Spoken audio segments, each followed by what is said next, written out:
I'd like to call the regular Board of Trustees meeting to order. Will all rise please for the pledge, and Trustee Dave, would you please? I pledge allegiance to the flag of the United States of America and to the republic for which it stands, one nation, under God, indivisible, with liberty and justice for all. Thank you. Ms. Henning, will you please take the roll? Yes. Trustee Anderson. Present. Trustee Day. Present. Trustee McGrath. Here. Trustee Smith. Here. Trustee Wasserberger. Here, Trustee Williams. Yes. Trustee Palmer. who unfortunately is under the weather today and will not be able to join us. So we wish him a speedy recovery for whatever he's going through right now. So thank you very much. Do we have a quorum? Thank you.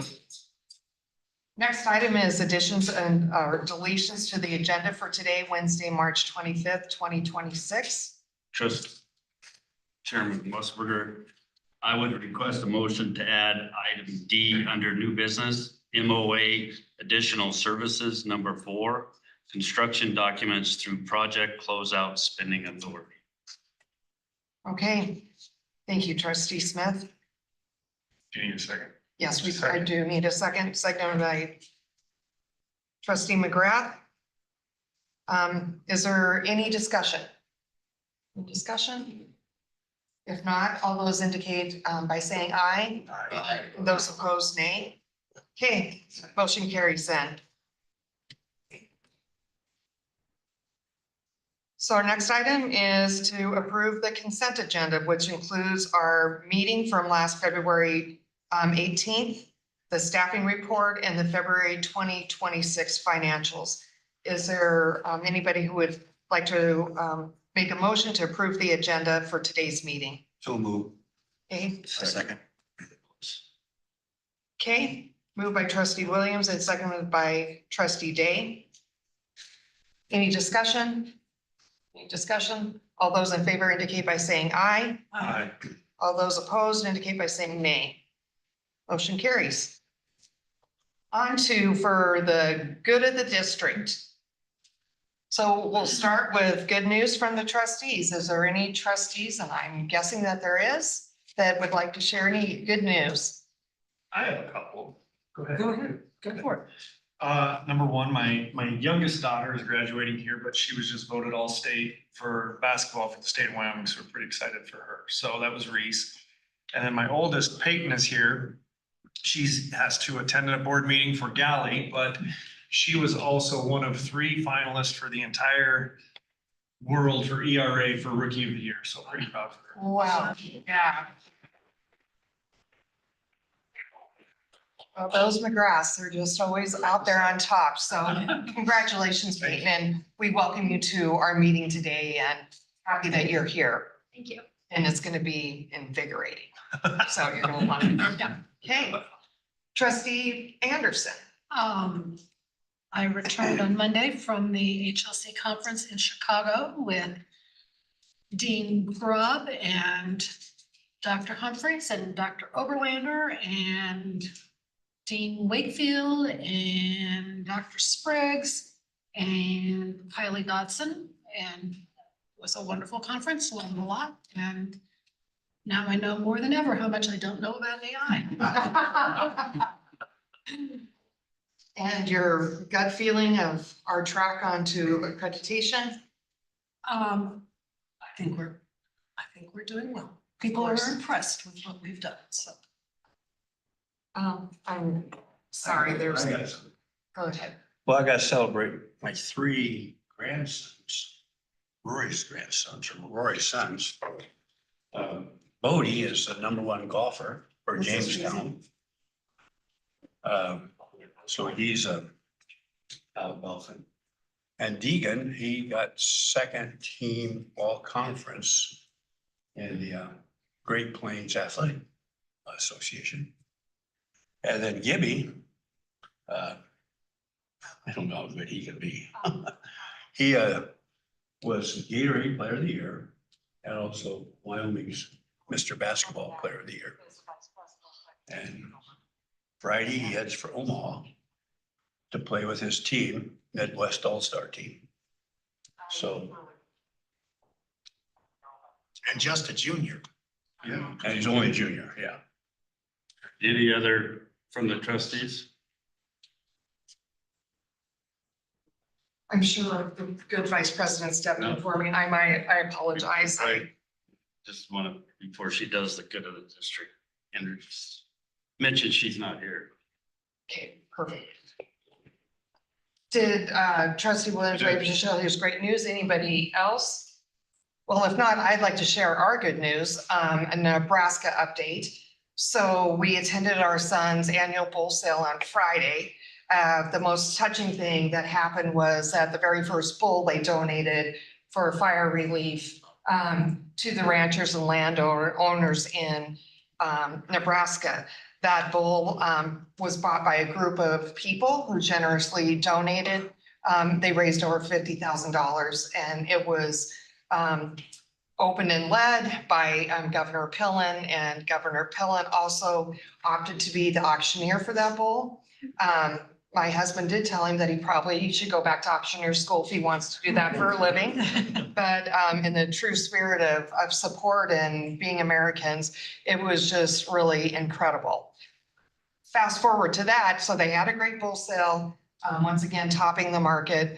The next day, my grandsons, Wasey and Weston, competed in state AAU wrestling. And Wasey, who is 6, walked away with second place. Just needed 3 more seconds in his match. He would have stuck the kid that was ahead by points. So that was really exciting. And our Weston, who's 10, is a great little wrestler, had top bracket. He went 2-2. The sisters, Winnie and Gentry attended state gymnastics on Friday and walked away with second place all around for the state of Nebraska. And Winnie went on Sunday and she walked away as state champion for gymnastics. So yeah, great weekend for Nebraska Wassenbergers. So just wanted to share that. Thank you. And they won a basketball game. And Nebraska won a basketball game and they're, First time ever. First time ever to be in the 60. yeah, we watched the game with our in-laws, our daughter-in-law Dana's parents, which was just a ton of fun and had a great time. So anyway, not to take too much time. Good news from the college. Chair Wasserberger, trustees, we have so much good news to share. It's just unbelievable as we near the end of this academic year. So one of the things we wanted to share is that you are all very familiar with the Verizon Innovation STEM Camp that we have so successfully implemented. Well, there's changes coming as Verizon ends their agreement with NACE. But NACE, which is the National Association of Community College Entrepreneurs, wants to keep the program alive. And so they're funding it through this year, and they have selected Gillette College to be one of the sub-grant recipients. And so we will continue that program. Again, we are leaders in the nation with Ellen Peterson at the helm of that program. So we're just pleased to be able to continue moving that program forward for our community. And Ellen, again, has done such a phenomenal job. I have no doubt that we'll continue that association and continue to bring such a great camp to our community. This week, we begin the skills competition. We host in Gillette, and Travis Grubb, Dean Grubb is in the room. He could tell you specifically what competitions we have, but this kicks off the skills competition leading to the national in Atlanta. And so we'll compete here, and then we'll send students down to Casper for competitions down there. So that starts Friday and Saturday. If you've never watched a skills competition, you should stop by. We have industry partners that come in and do the judging, and they're all over the Tech Center building. But we look forward to that competition beginning. Last weekend, we had the home rodeo. The women pronghorn finished #1 at the home rodeo, and the men came in 3rd. So we head to Torrington this weekend to continue on with that tournament or with our spring season. And then just in case you haven't heard, the Gillette College women basketball pronghorn team is here in Lake Charles, Louisiana, getting ready to take the court this afternoon at 3:45 your time. There is a watch party being set up in the Tech Flex space right behind you. So come on in and cheer your pronghorns on. We're so excited. The women are doing well. Their nerves are down. They're not too jittery yet, but the coaches I can say are a little bit more nervous about hitting the court this afternoon. But what a great opportunity for these women, many whom have never experienced being on a national showcase or a national tournament. And so we're excited to see how they perform this afternoon. And if we win, we stay. We'll just keep cheering them on down here from Louisiana.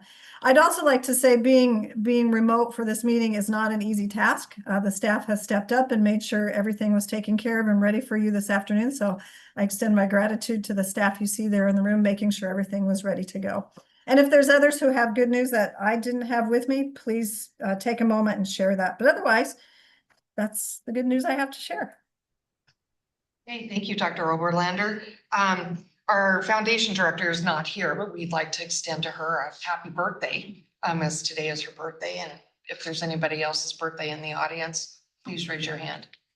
We'll wish you a happy birthday as well. We'll sing So- time. Thank you. Okay, organizational reports. So President report again, President Oberlander.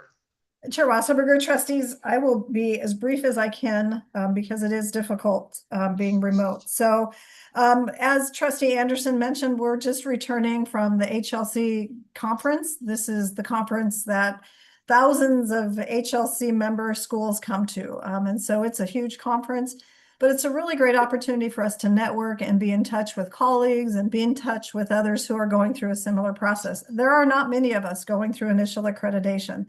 If I remember correctly, I hear there's about 14 across the nation doing what we're doing, but we're of course very unique in our process.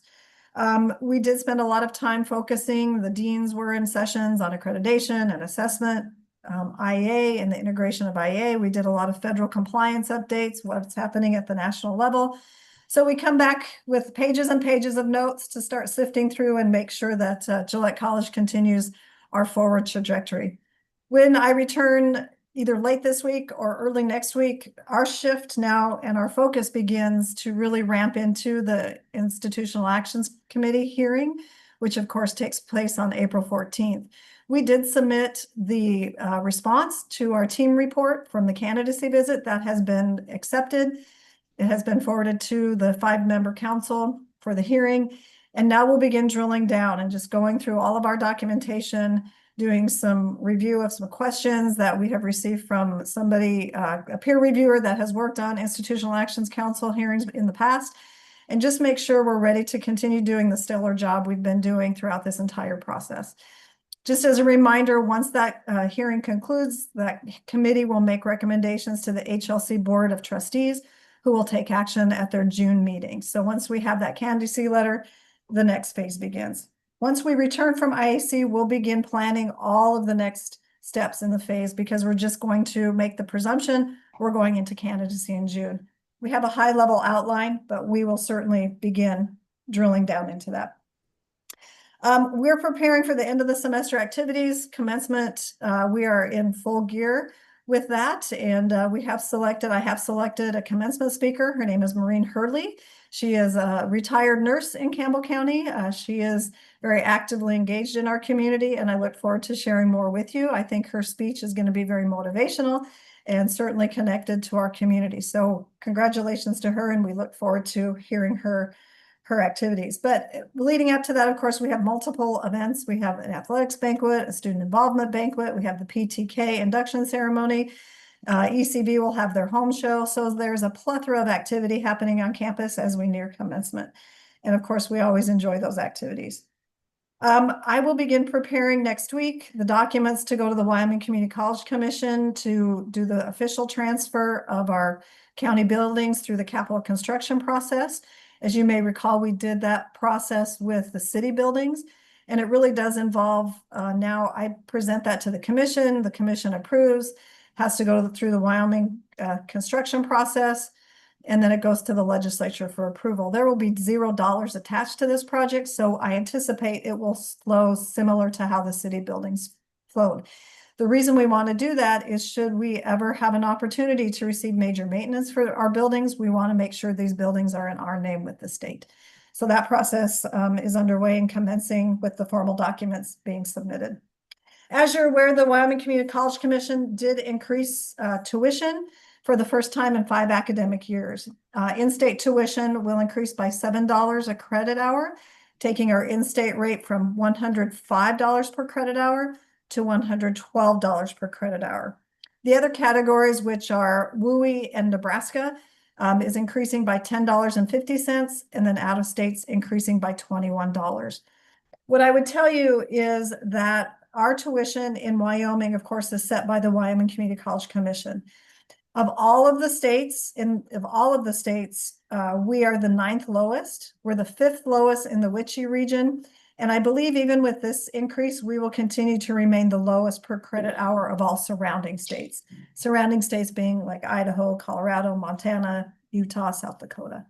So this adjustment was important. They haven't adjusted tuition within 5 academic years, declining revenue, declining sales tax, declining support from the state, all lead up to a deficit for the community colleges of revenue. And so this increase in tuition will help just a little bit, but it certainly does not offset the entire amount that we're losing from the state in funding.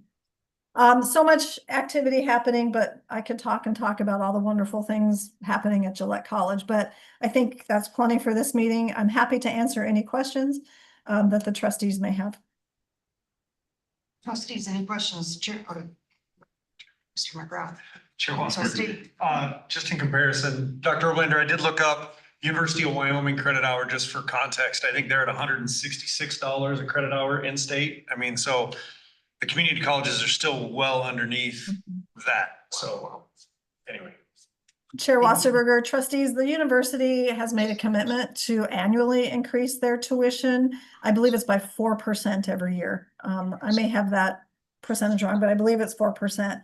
And they have over the years, just every year added that increase. We of course want to ensure that our education at Gillette College is accessible and affordable.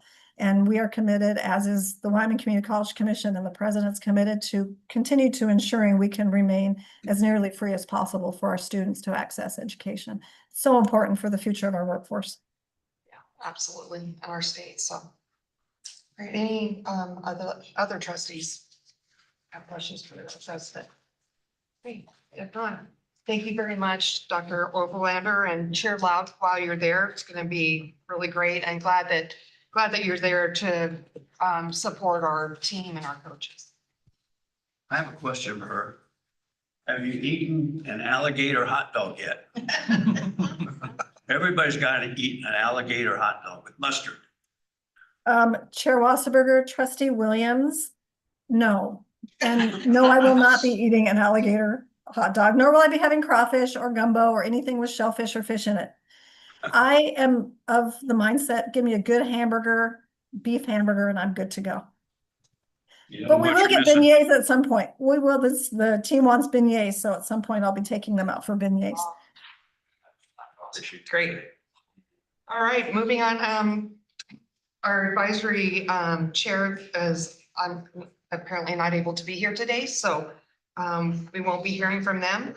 Dr. Roger Humphrey, you're up next with the Institutional Research Project Report.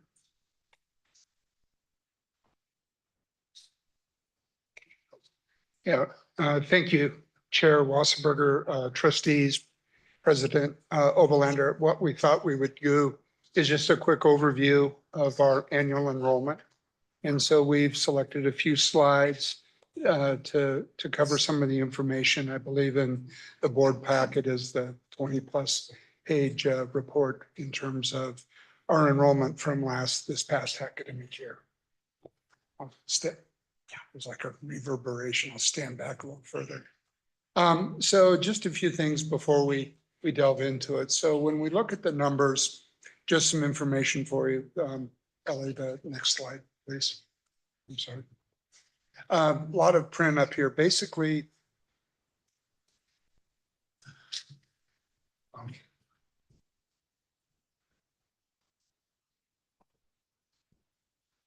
Just keep talking. okay. So when we look at this, the numbers are the enrollment at the 12% day of the of the semester. And so it's at the conclusion of, but basically when we look at an academic year, it's the summer, fall, spring. So when we look at our academic or our annual enrollment report for this past year, it's summer 24, spring or fall 24, spring 25. It's also an unduplicated count. So if a student is enrolled once, they're only counted once. So when we look at the numbers, it isn't a duplicate count if they were enrolled spring, fall, or summer. And also it's done, by student location. So their location, once they are enrolled, it's their Gillette location. They may be enrolled in some NWCCD courses at Sheridan or even some programs at NWCCD. But they are, in terms of when we look at the count, it's done by student location and not by program. So to give you a little bit of an idea, the next slide, we utilize the academic year 23-24 as our baseline. It's our most accurate illustration of where our numbers are. And as you can see, in terms of we look at it, slice it two ways, our part-time students and our full-time students, regardless if they're a degree seeking or a non-degree seeking. And as you can see, the light blue, we saw an increase in our full-time, also an increase in our part-time, but overall we saw an increase of that enrollment count from 23-24 to 24-25 by almost 150 students. And so those are nice things to see in terms of our increase, both at the different levels. Students that are part-time are those that are enrolled under 12 credits. Full-time are enrolled, for the academic year 24. Okay.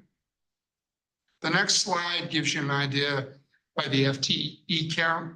And so this is basically one FTE equals 24 enrolled credits. So if you look at the overall number, we had 1,111 and a half FTEs, times that by about 24, it's about 28,000 credits through the spring, the fall, summer, fall, spring.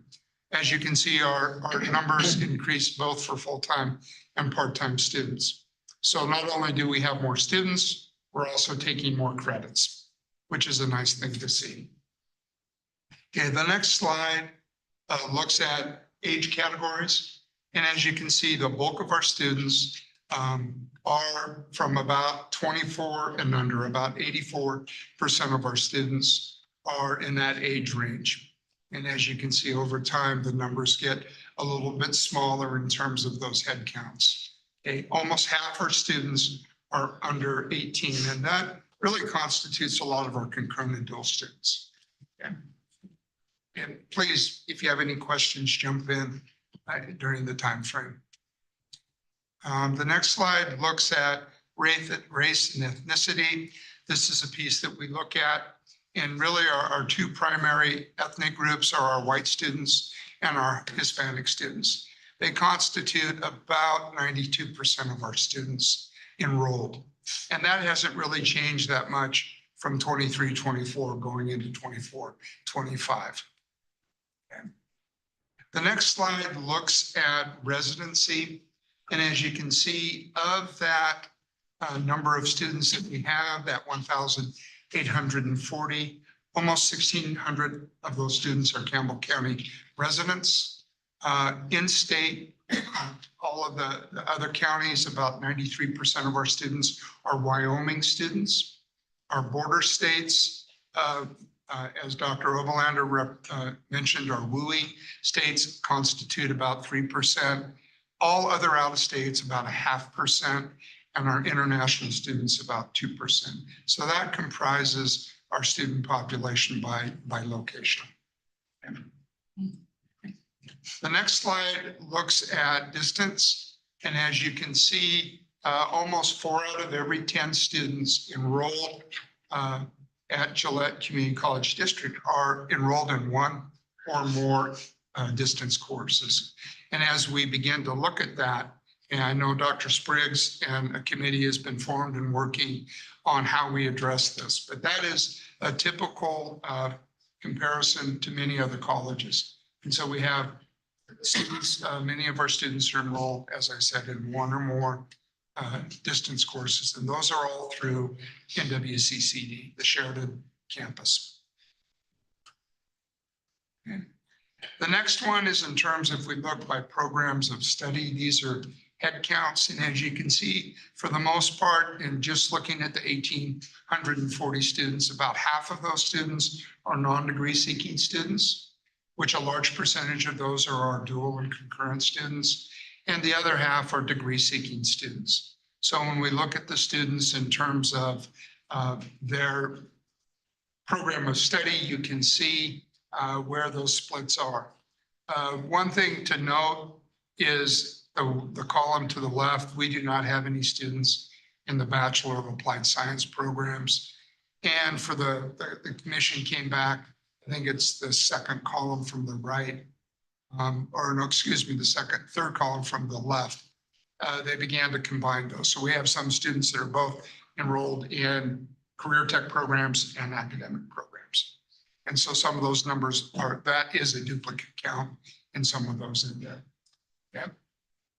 When you look at the next slide, this looks at it by FTEs, and you can see a little bit of a difference. Even though the head count is about 50-50, about 70% of our students, 70% of our FTEs are students that are enrolled in degree-seeking programs. Makes sense. Most of those students are enrolled in 12 or more credits. And many of our concurrent students may only be enrolled in 1 or 2 courses, 3 to 6 credits. So this gives you a good idea about the split in terms of those types of numbers. Okay. The last one is the number giving you a 10-year window. And one of the caveats with this is up through 22-23, we had MSHA numbers or a portion of those FTEs or those head counts. And as you can see, really some of those even spilled into the 22-23.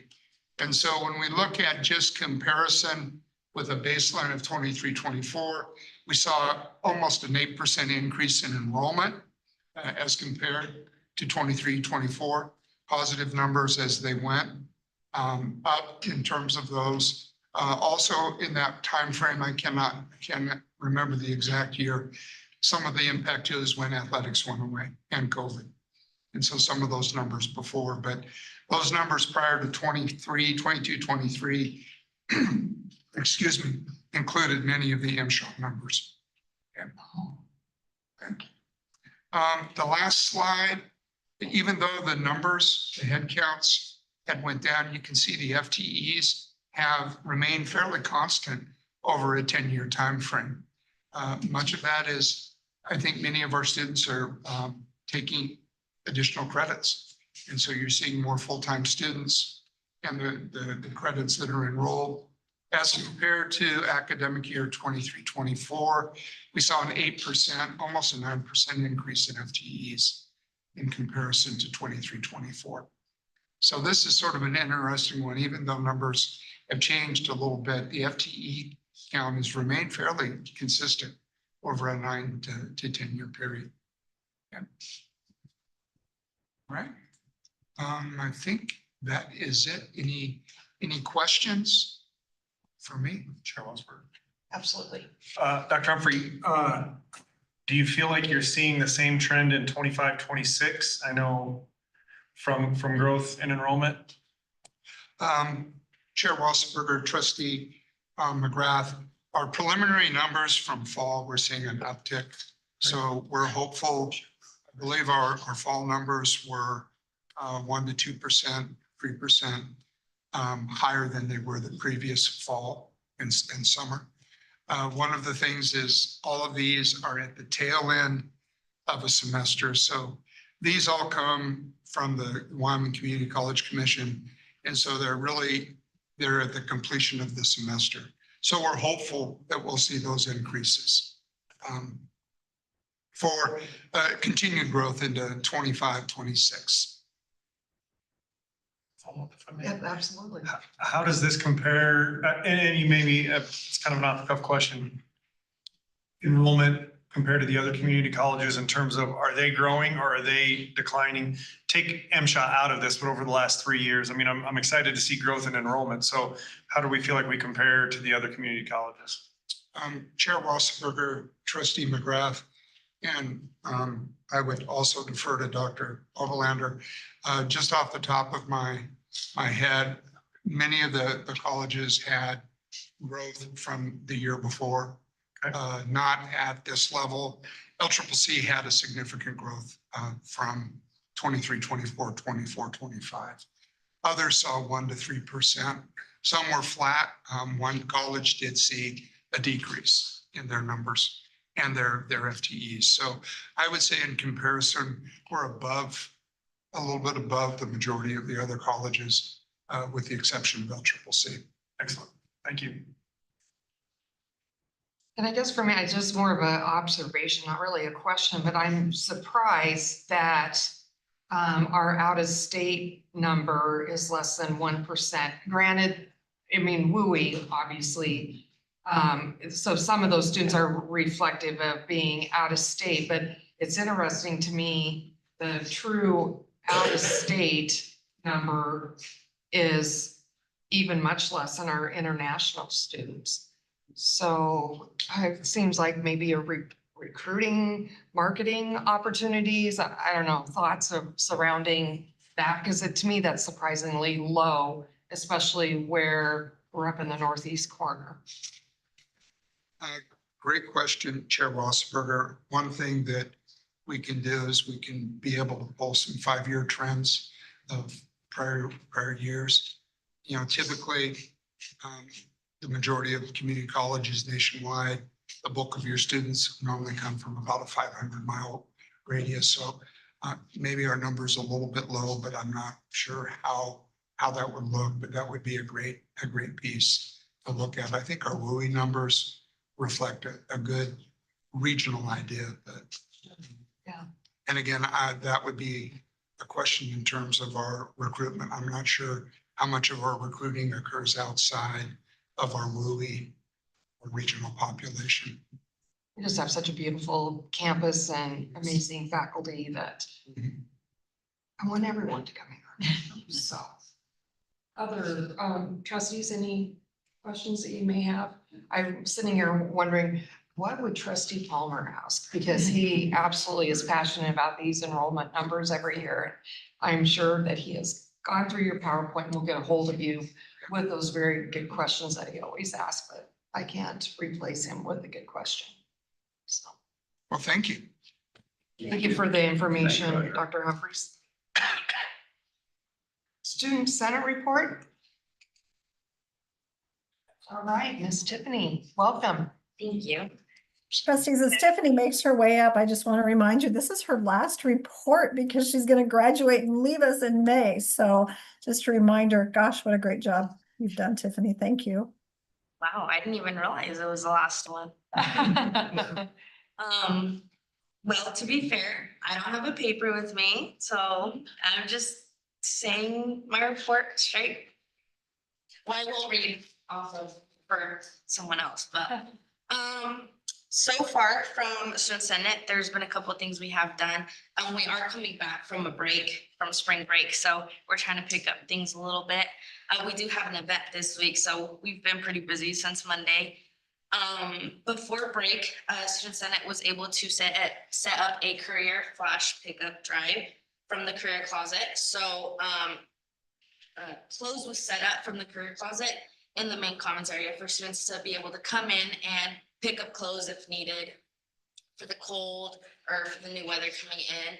And so that went pretty well. We also attended the Children's Festival and helped out with that, and that was pretty fun. Right now, Gil, actually, our liaison, is working on an initiative as he got an idea from the faculty versus student night. Well, what was the faculty night basketball game that we had? He really liked the faculty versus student, faculty and staff versus student. And so he's starting an initiative to come up with a dodgeball tournament. So that will be coming up here in April, and this is what his report was. I'm working on a student senate signature event. The event is a faculty versus staff versus students dodgeball. So faculty and staff will be versus each other as well. This will engage the Gillette College Directory and students bringing the community together in a fun competition.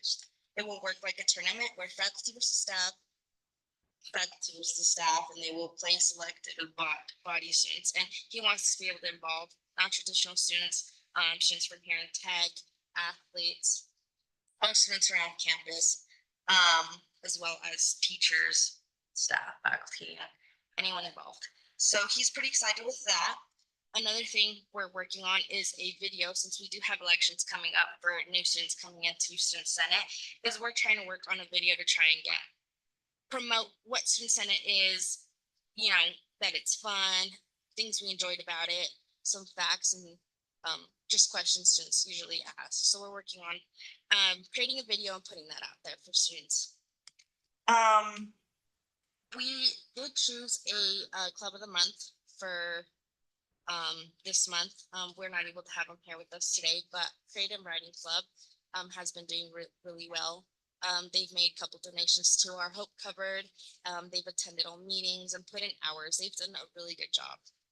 And so they were chosen. Another thing coming up for us is the Spark Leadership Session. We actually have our guest speaker coming in today, so I'm rushing over after this to go meet with him. And he'll be here tomorrow at 11:30. You guys are invited to join. And he'll be speaking on leadership advice, everything along with that. So we're hoping to get a pretty good crowd there for him.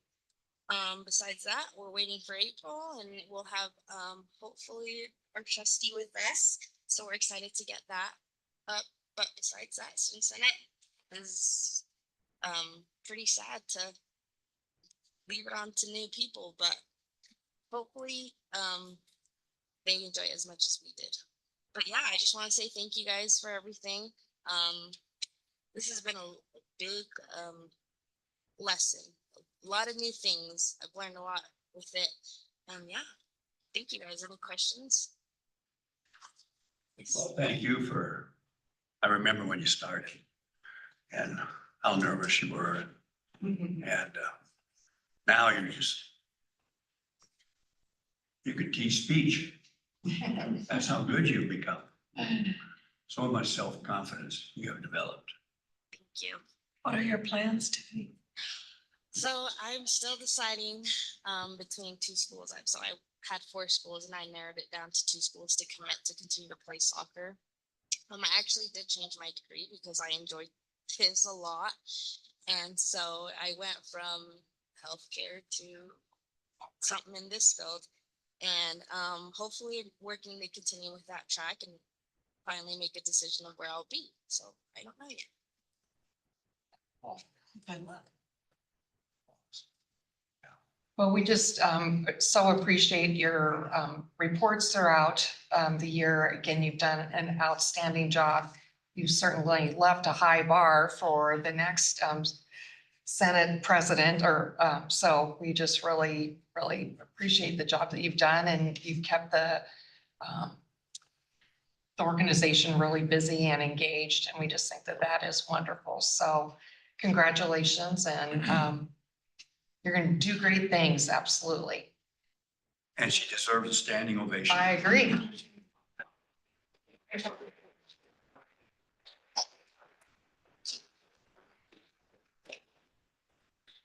Thank you guys. Well done. All right, on to our flow chiefs report. Mr. Wasserberger. Okay.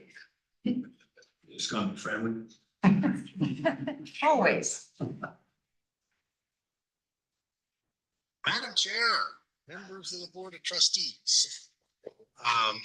Trustee Palmer sent out this article. And when I tried to run it out, you had to have a subscription to the Wall Street Journal. So I ended up getting that and I handed those out to you. If you want to read it, you can. It's got some very important observations about dual enrollment students. And if not, that's okay too. But I do want to thank trustee Palmer for doing that. What I wanted to talk to you about today, to take you through some fall enrollment numbers. And fall of 2025, our concurrent enrollment for fall was 617 students. And our dual enrollment was 139 students. Together, we had 756 combined students. Starting next week, I will begin meeting with students to sign them up for both the summer semester and the fall semester with Gillette College staff. We will actually be at Thunder Basin on April 8th all day. Then on April 9th, we will be at Wright Junior Senior High to register those students. And then we will be at Campbell County High School on April 16th all day. And by the time that is done, we will still have some students that we haven't registered. And so I will meet with them individually and they will have to set up an appointment with the registration staff. Okay. Starting on Tuesday, April 14th, we have our BOCES meeting. And at that meeting, it's 3 o'clock at the Educational Services Center. We will do our pre-budget hearing. And then, of course, in July, we will do our final budget hearing. Prior to that, about the 3rd week in April, I will meet with all of our dual enrollment students who are going to earn their associate's degree. And we are anticipating maybe as many as 40 students this year. And each one of the students will get this medal. And then they will also receive this book from me, over the places you will go. And at that particular time, I will have the annual instrument that we use to question our graduating students. And I will get with Dr. Humphrey and we will have either the exact same interview instrument we had last year, or if we need to actually add a question or two. And at that point in time, Dr. Humphreys will put all that information together and we will present it to you, not at the July meeting, but at the very next meeting. And Madam Chair, earlier today, you told me I had a 7-minute limit to my speech. And I wanted to thank you for that, Madam Chair, because that's the nicest you've ever been to me when you said to me, shut the hell up. Any questions? Chair Wasserberger? Yes. Jeff, thanks for that great report. Can you talk a little bit about the legislative session with the $20 million flowing through the Wyoming Department of Education for dual enrollment, and thoughts on how that may impact our MOU with the BOCES and our agreement? I'm not sure that we know the rules yet, but I think it's important for us to begin thinking and talking about that. And Madam Chair, I do not know how that's going to work. That will work much differently in communities that don't have a program like we do. However, and so we're going to and so down the road, maybe, well, I don't know. Jeff, I mean, we were walking across the stages commencement in terms of associate's degree. We should have like 40-ish. And that number, Trustee Williams, will move up or down. So every now and then, every year, we'll have a student, you have to apply to graduate, and they missed the memo that said you need to apply. And they find out everybody else is graduating, and then they rush over and get all their paperwork in, and you pick up one. And then there's one that the credit requirements weren't exactly right, and then they don't. So it moves just slightly. And so we're very proud of the students that we're going to have because that's an all-time record for us.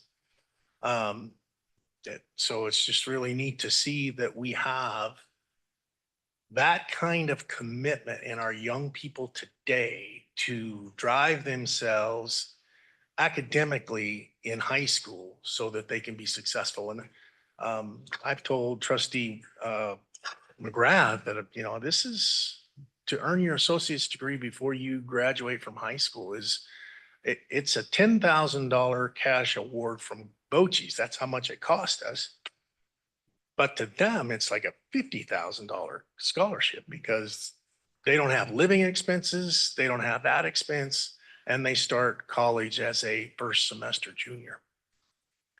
And we all actually have probably 3 students that will start college as a second semester junior. How many graduates do you think you'll have from Westwood this year? Because I know that was really. We don't have any from Westwood this year. We had one a year ago, which was incredible. But the big first for this year is we have a student from Wright Junior Senior High School. And as you know, every student at Wright has to do all their courses online. They don't have a single concurrent enrollment course. Well, that's not true. They have 1 or 2. So they mostly have to do it all online.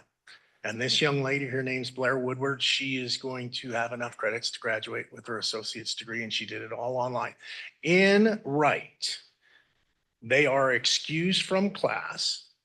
They go to the library and they sit down and they do that in the library. Here, the student receives a class period off. And so they're allowed to, if they're taking 16 credits, they may only have 1 course at the high school and the rest of them, they're here and online. So really kind of neat. And we also have a young lady who's just 16 who's going to graduate. So her name is Amara Onhorst. And my board met her. She presented to my board last time. Excuse me, Chair. I would just say thank you for all that you guys do. As a trustee, I appreciate what it does for the college, but also as a parent of 3 daughters who went through the dual and concurrent enrollment program, 1 who graduated. You mentioned the cost savings. I think that we as a college and then the school board have to do everything we can to protect this program while the state trying to do different things to not interfere with it or help it or hurt it or any of that, but to make sure that this program is always offered, that it's available, because the cost savings to the student, the cost savings to the parents. And so thank you for you and your program for all that you do. Thank you. Any further questions? President Oberlander, did you have anything else you wanted to add about the $20 million state issue? Chair Wasserberger, I don't think so. I think we will learn more. The Wyoming Department of Education has to create the rules by July 1. I think once we get a better handle on what that looks like, we'll know more how it's going to impact, if it impacts what we're doing in Campbell County, because we do a stellar job here with our partnership with the school district and through Jeff's leadership. So we're very proud of our work, but we'll learn more as we get closer to seeing those rules. Trustees that are on the Bochis board, I am Trustee Anderson. You guys want to add anything? Trustee Day? No, the only thing I'd add is, agree completely as a parent of a student.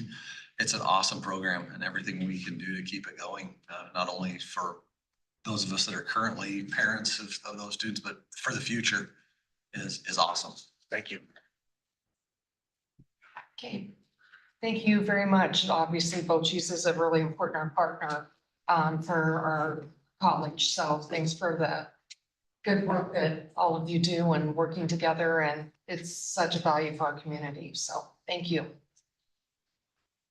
Okay, moving on to old business. Vice President Larson, policy 3000.39, facility maintenance funds, spending and use. Great. Good afternoon, Chair Wasserberger and trustees. After our last meeting and discussion on this with the board last month, we met with the finance committee. We've made some changes. I think we've incorporated everything that was discussed. And so the document you have has the red line changes. I'll just highlight them here for you. We've removed administrative ability to spend any of the money without board approval. We have moved the section on preventive and scheduled maintenance, not being allowed to an allowable use of funds, but made this entire section, obviously with BOT approval. And then, we added a paragraph that the board's intention is to preserve the initial investment and just spend, the interest, and everything will be, any interest intending to spend in the fiscal year will be included in the budget. And it will all be, again, approved by the board before spending. So the next page, we took out the spending approval requirements since that's no longer relevant. I think the accountability and compliance was already in there. And that's really the sum of the changes. So this is for your discussion. I think you decided last time to do the second reading in April.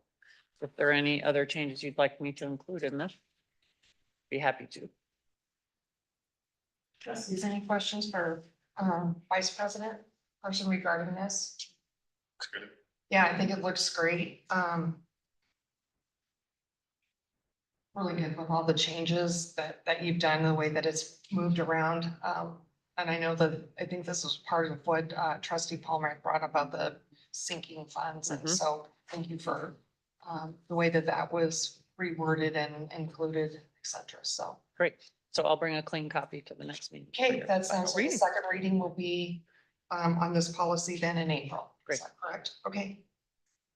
All right, thank you very much. Thank you.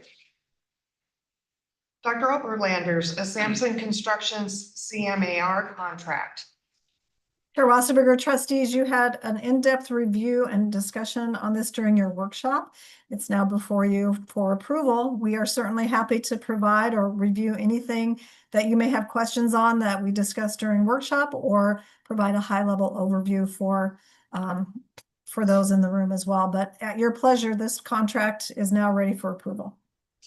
Chair Wasserberg, Yes. are we approving all the exhibits, one lump sum, is that correct, or legal counsel Horning? Like, will you have the exhibits and all, it's all in one contract, correct? That we're approving today? We don't have to approve them individually. The contract, the exhibit, it's all together. The A-133 and the A-201 each require some signature. I would specifically identify them both. The Exhibit B document is just that, it's an Exhibit B to the A-133 document. So I would have you specify that you're approving the A-133 and the A-201. And I would move to approve preliminarily the A-133 document, Sampson Construction document, CMAR. Can I make a motion for both of them, or do you want two separate motions? I think both of them is fine. Okay, and then I would also approve the A-201 document. Okay. Okay, thank you, trustees McGrath and Day. So there is a motion now in front of us to approve the construction manager at risk with Sampson Construction, which included the exhibits A-133 as well as the A-201 documents. Any discussion? Again, for the audience, we did have a workshop earlier this morning where our legal counsel Horning gave us a very thorough review along with Vice President Larson on what those documents contain and really important pearls throughout the contract. So I appreciate the preparation made by Vice President Larson, and then the presentation by explanations by our legal counsel is very nicely done. Okay, so ready for a vote? All those in favor to accept this motion indicate by saying aye. Aye. Those opposed, nay. Okay, motion carries. Okay, Moving on to new business. Is that correct? Mhm. Okay, Community College Month Resolution, Dr. Overlander. Chair McGrath, or I'm sorry, see, look at how well I was doing and then Chair Wassenberger and trustees, April is Community College Month, and it is an Association of Community College Trustees opportunity for us. ACCT recognizes April as Community College Awareness Month. It is our opportunity to recognize through proclamation, resolution and proclamation, the outstanding work that's happening at all the community colleges across the country, but specifically the outstanding work that our faculty and staff and all of those who support Gillette College do every day for the students who attend classes at Gillette College. And so I'm pleased to present to the trustees and specifically Chair Wassenberger a proclamation that she'll read in. And should the trustees wish to move this forward, we'll also take it to the city council and to the county commissioners for them to declare April as Community College Month. So with that, Chair Wassenberger, if you would like to read that proclamation in, we would really appreciate it. Absolutely. The resolution is recognizing April as Community College Month. Whereas community colleges are a cornerstone of American higher education, providing affordable, accessible, and high-quality educational opportunities to students of all ages and background. And whereas community colleges serve as engines of workforce development by preparing students with academic credentials, technical skills, and training needed to support local and regional economies. And whereas community colleges are especially vital in the rural states such as Wyoming, where access to higher education close to home strengthens communities, supports economic stability, and expands opportunities for individuals and family. And whereas the city of Gillette and Campbell County are well served by Gillette College, which provides academic transfer pathways, career and technical education, workforce training, dual enrollment and opportunities, and lifelong learning programs that benefit students, employers, and the broader community. And whereas Gillette College partners with local schools, businesses, and organizations to enhance educational attainment, supports workforce needs, and contribute to the long-term vitality of the Gillette community. And whereas National Community College Month was first established in 1985 to recognize the important contributions community colleges make to the nation's educational system, workforce, and communities. Now, therefore, be it resolved, we, the Gillette Community College District Board of Trustees, proclaim April 2026 as Gillette Community College Month. I would request a motion to approve this resolution designating. I move to approve the resolution. Okay, is there a second? Second. Okay, it's been moved by trustee Anderson and seconded by trustee Williams to approve this resolution. All those, is there any discussion? Any discussion? Okay, all those indicate favor of this motion, indicate by saying aye. Aye. Those opposed, nay. Motion carries. Thank you, Dr. Overlander, and we're excited that it will move on to our county and city partners. Okay, Vice President Larson, you're up again with bond underwriting services approval. Yes. Thank you, Chair Wasserberger and trustees.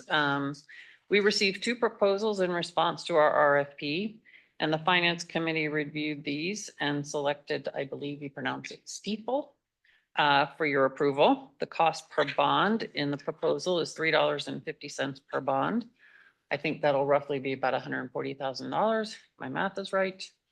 The next steps in this process include meeting with people. They will come to our next Finance Committee meeting and talk about the process some more. So then we'll select a bond counsel, determine the final borrowing amount, receive an agency rating, price the bond, and then execute the sale. So today we're asking for you to approve Steeple as the bond underwriting organization to issue bonds to fund the new NZ Center. This approval is to secure them as our bond underwriter. This is not to approve the bonds or the sale of the bonds. There will be another resolution to raise funds once we get to that point. So at this point, we're just asking for approval for Steeple.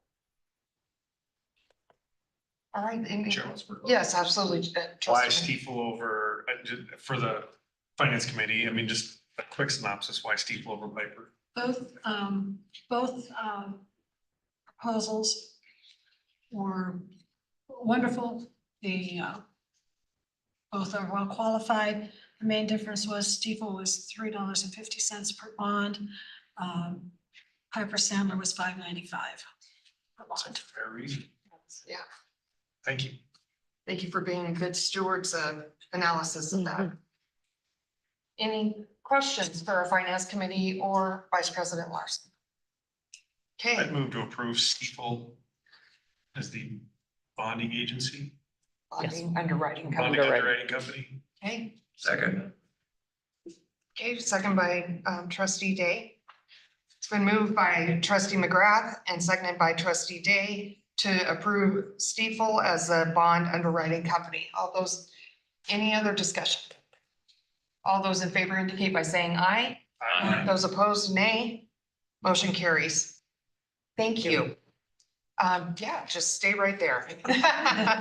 This is all Vice President Larson Day, which is great. So next item is MOA Additional Services, number 4, construction documents through project closeout. Yes, so Chair Wasserberger and trustees, we talked a lot about the CMAR contract, but this is alongside it for the architects. This particular agreement will support the construction document phase all the way through project closeout, including building permitting and construction administration. The scope covers producing detailed construction documents with specifications. They'll support pricing during procurement and provide construction administration with regular on-site and virtual participation, like Legal Horning discussed this morning. This service number 4 takes us through the punch list and closeout support, so all the way to the end. Just a couple of other important points. This document will ensure that MOA helps, excuse me, procure furniture and fixtures and equipment. They'll help us select a vendor and develop packages for those aspects of the building. They'll coordinate the delivery and installation of the furniture and fixtures and will provide support through the 1-year warranty period. They'll also manage the move of any equipment from any other buildings that we move over there, but primarily equipment and furniture from main building where some of the labs are that are moving over there. So they'll manage that entire process of what as well, according to the agreement. This document includes items that we are responsible for, including geotechnical services, any further studies or reports required by the city or the county, and any planning and zoning environment issues. This is based on April 1st, 2026 start date, and we're looking for your approval to proceed with executing the contract once legal has a chance to review. The fees total $988,960 plus reimbursable expenses of up to $95,000. Okay, so what we're actually going to do is break this apart into 2 separate motions, if that's okay with Vice Yep, President Larson and everybody else. Okay, so the first motion that we're going to need to consider is to approve the MOA Architectural Additional Services number 4 for the NZ Applied Learning Center and authorize the president or designee to execute the agreement amendment after legal review. I so move. Is there a second? Second.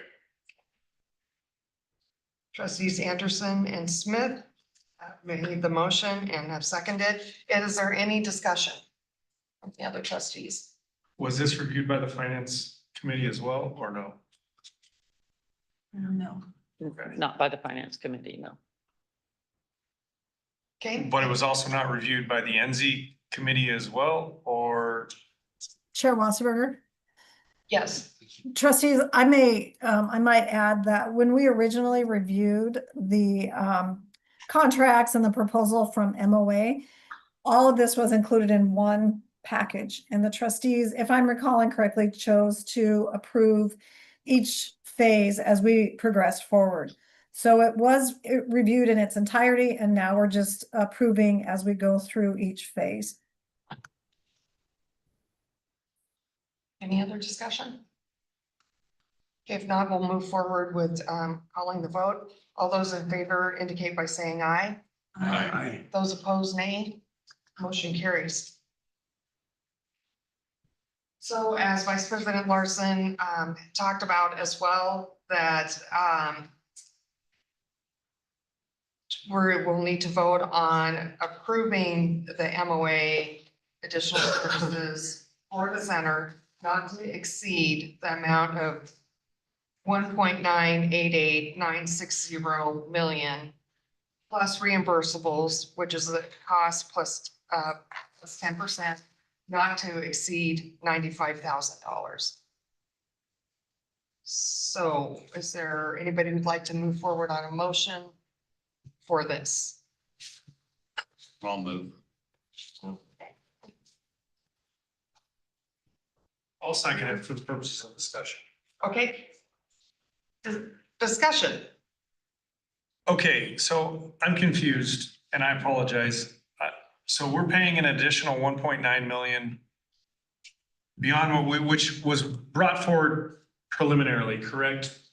Dr. Oberlander, and when we went through this, and so now this is just the estimated amount, not really the estimated, it is the amount going forward for their services for the rest of this project. Chair Wasserberger and trustees, and certainly Vice President Larson, jump in.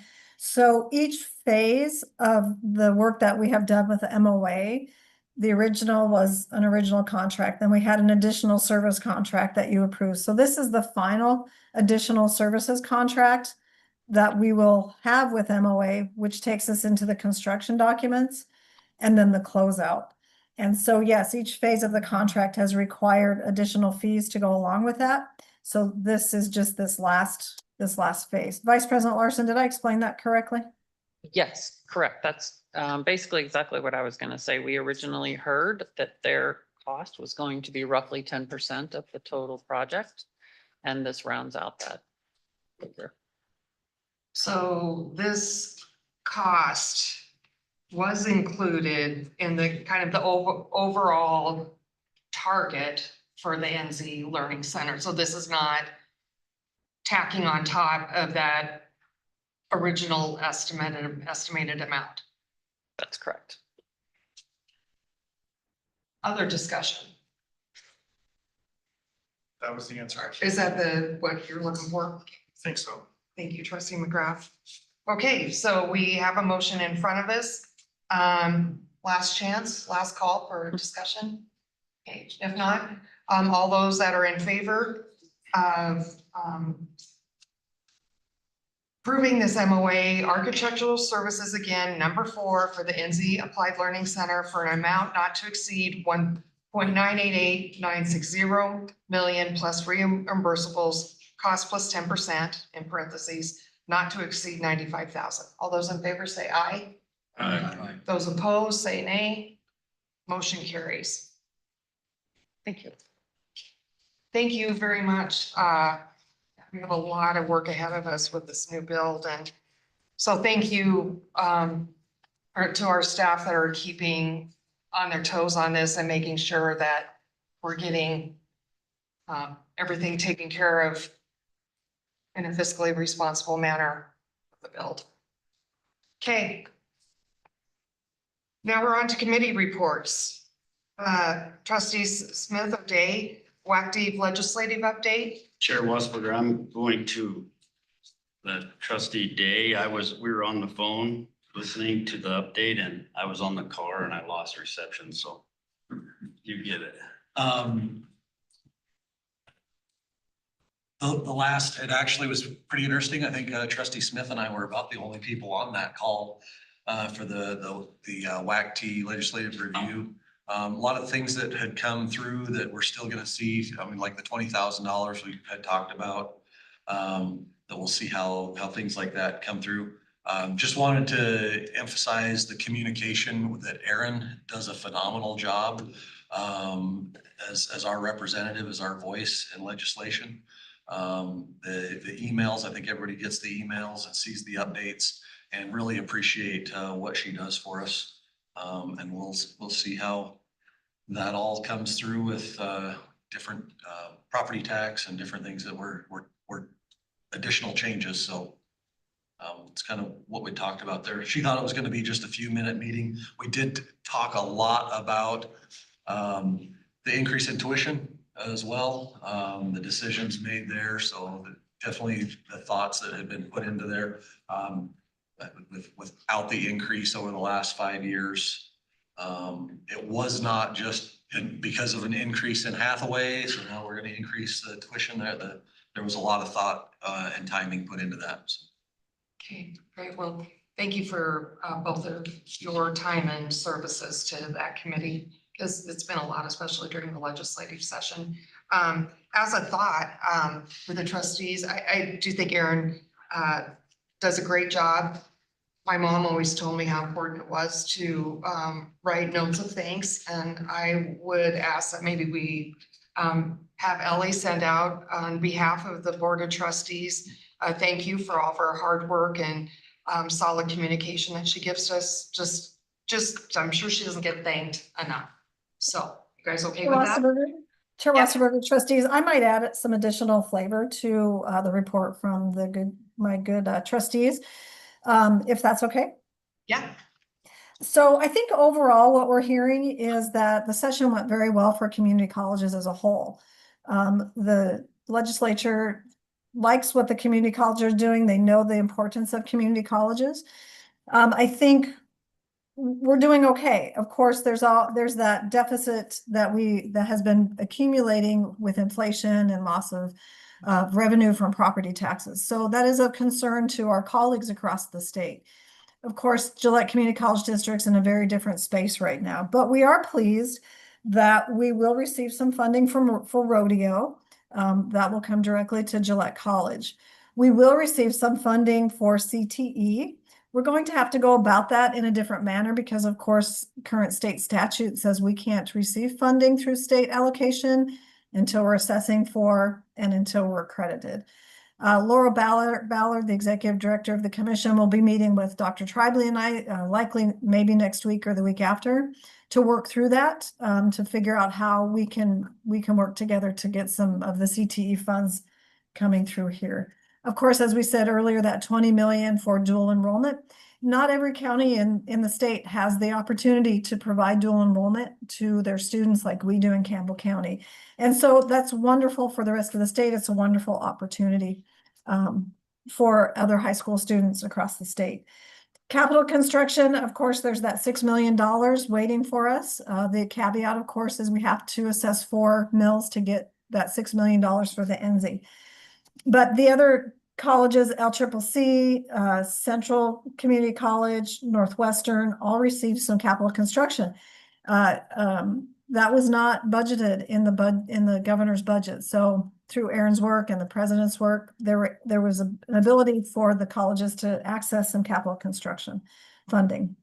What I will tell you about the property tax, what's being projected for Gillette Community College District over the biennium, over 2 years, we'll have a loss in our revenue of about $1.3 million.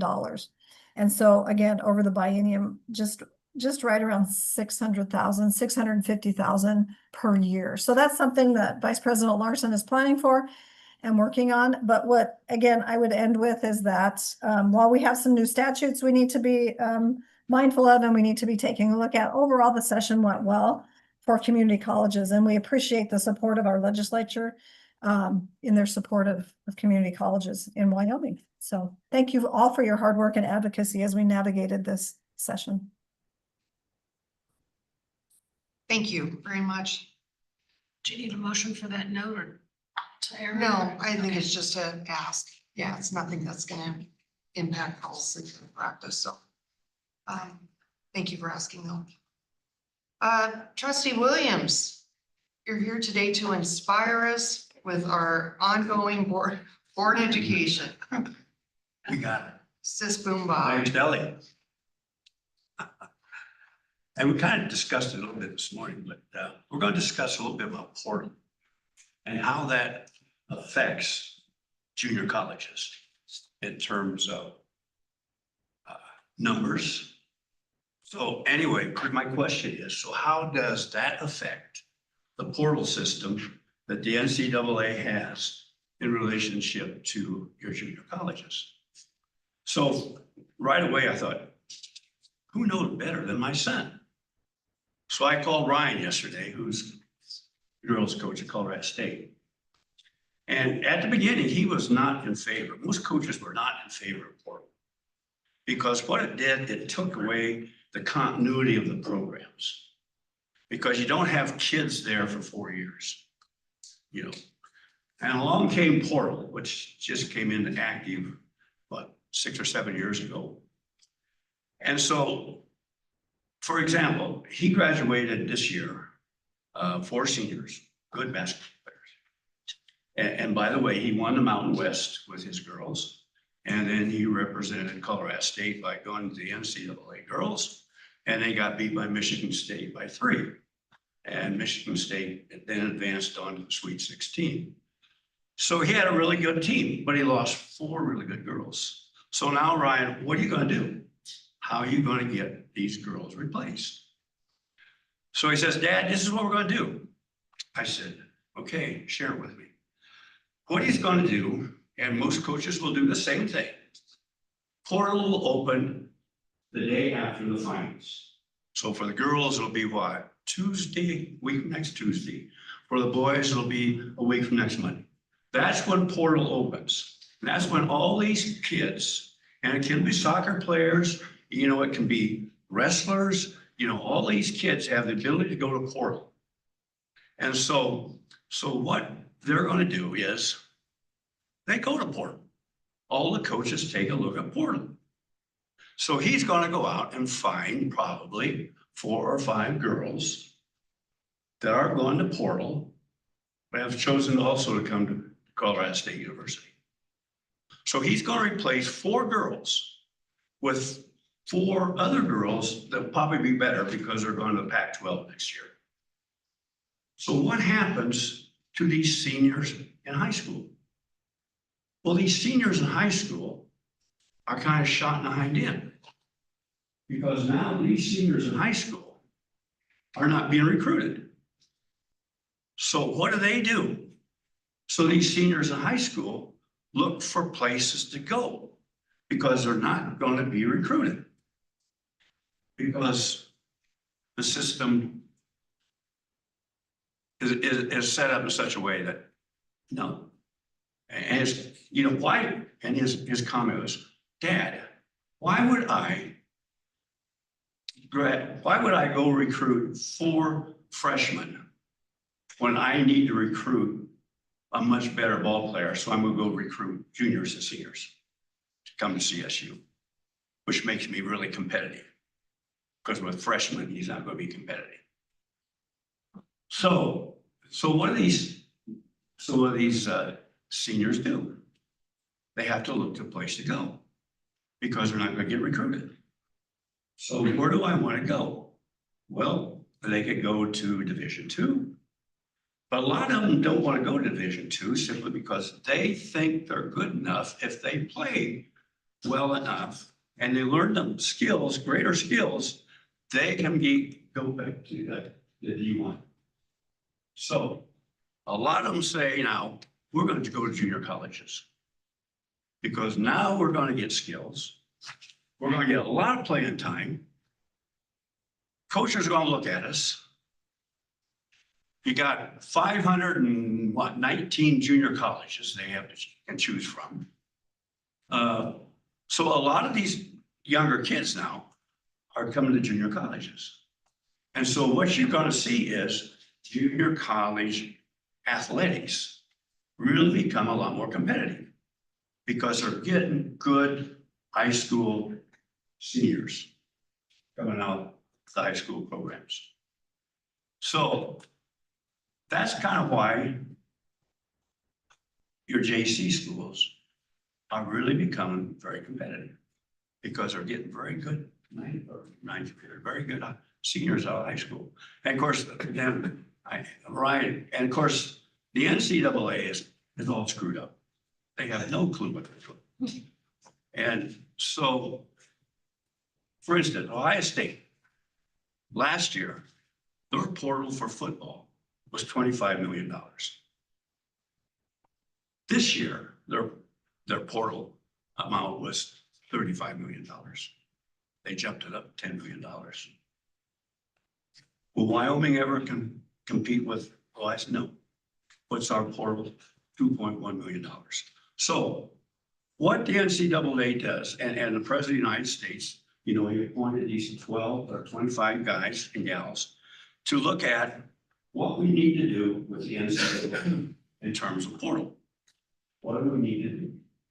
Well, number one is they have to have a cap. The NFL has a cap, baseball has a cap. There is no cap in the NCAA.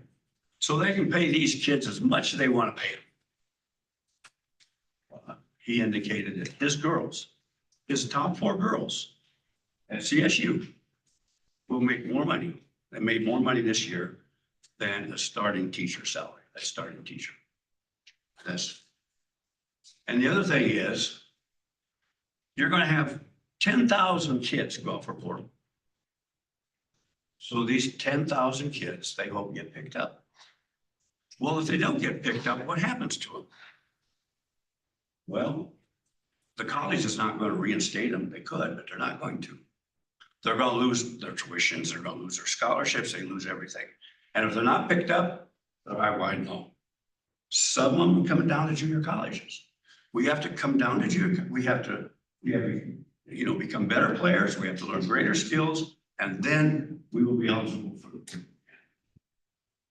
So it's kind of a crazy system that we're in right now in terms of athletics at the JC level and at the NCAA level in terms of where we are.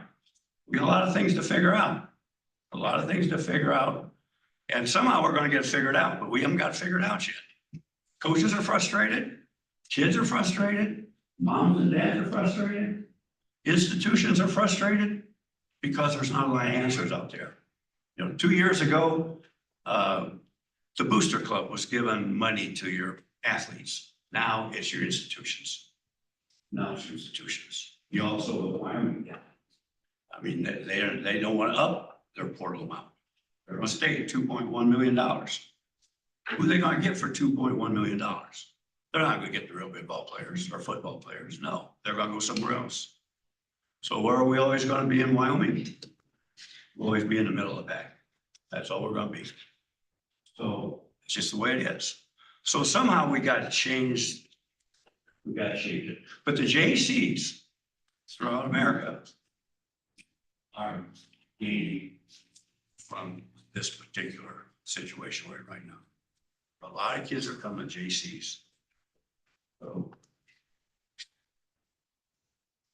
if you got any questions, we can go on for this for days. So this portal money is they just give money to the kids? It's budgeted with the universities. Ohio State, $35 million. Can you imagine what their top running back is getting? I mean, he could retire as a $10,000 heir. And I'm just talking about basketball or football, but you can talk about tennis. I mean, some of your schools are great tennis programs. So they're going to give the great kids to come and play tennis for them. So they're going to be eligible for the money. So, yeah, it's an interesting situation. And are the coaches frustrated? Yes. But there was also a big national settlement with the NCAA too, with the loss of billions. So, I mean, that's where some of this money is coming from. Yeah. And then, of course, you got the next thing down the road. I think this is probably going to happen where a kid that plays junior college will be added another year of eligibility when he chooses to go to the NCAA. In other words, he gets 5 years to play instead of 4 years. So that's out in the bush now. So there's a lot of pluses out there for the JCs. A lot of pluses. For the NCAAs, for Indiana. Frustrating. Frustrating. So he hung up. Frustrated. But I mean, that's just where it is right now. And so he's gonna go out and recruit higher girls. Girls that have played 2 or 3 years, and they'll come to CSU, and that poor old senior, where are they gonna go? They'll go come to junior college, and that's good for us. That's good for us. Well, thank you, trustee Williams, for that education. I like how our education has a broad variety of topics and yet they impact our junior colleges. So that's pretty cool. Thank you very much for sharing that with us. Thank you. So our last thing on our agenda is public comments. I don't think there is any. Josh, do you see? Please on there. I know it's on there. Okay, well, if not, then I guess that concludes our meeting. Oh, the upcoming events. I'm sorry. Yeah, okay. Thank you. April 10th, it's a Gillette College Foundation Casino Night. I know that they were taking silent auction items. I don't know if the trustees were contacted by that, but I get contacted every year by a member of the committee. So I know I had to have my stuff in last week. I don't think they do that one.